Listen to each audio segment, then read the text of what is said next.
Now, on the flip side, so we've already mentioned a few of the features about Nocardia, right? But probably one of the most important is that it's partially acid-fast, okay?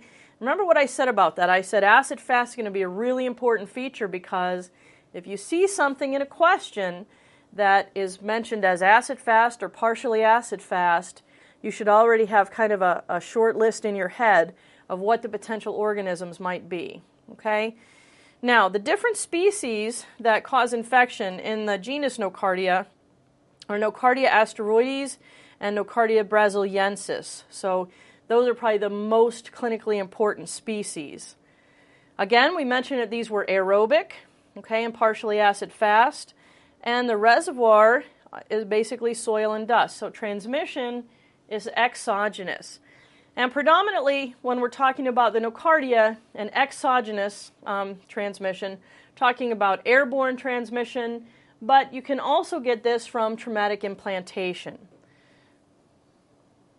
Now, the diseases for Nocardia, you can have cavitary bronchopulmonary nocardiosis, and if you look at the symptoms and you read those, you have cough, fever, dyspnea, diffuse pneumonia with cavitation, okay?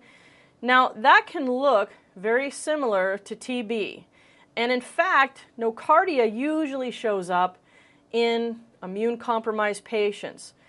And Nocardia is partially acid-fast. Tuberculosis is acid-fast. So you definitely want to be careful, again, when you're reading those types of questions. Now, if they mention partial acid-fast, it's a big clue for Nocardia. The other big clue is if they say acid-fast branching rod, because tuberculosis, again, is not a branching rod. This can access the CNS, so it can spread to the brain, again, but you have multiple foci, whereas in, again, actinomyces, you typically have a single abscess formation when it reaches the CNS. Now, traumatic implantation, you are going to step on something, you're going to get scratched with something, it's going to implant the organism into the tissue, it's going to start draining, and you have a draining abscess very similar to what we showed with actinomyces. You will also, in that particular case, have the sulfur granule formation, okay? So that can be diagnostic as well in a case of subcutaneous nocardiosis. Diagnosis, we could do culture, gram stain of the sputum, and treatment, we're going to use sulfonamides or trimethoprim sulfamethoxazole. Now, here's again where they can easily ask you a vignette.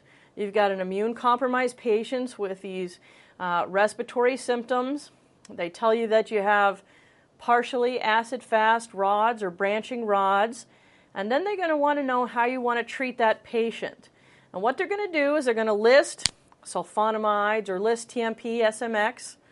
They're also going to list all the TB drugs. And boy, when you see a list of lots of tuberculosis drugs and then sulfonamides looks like the outlier, okay?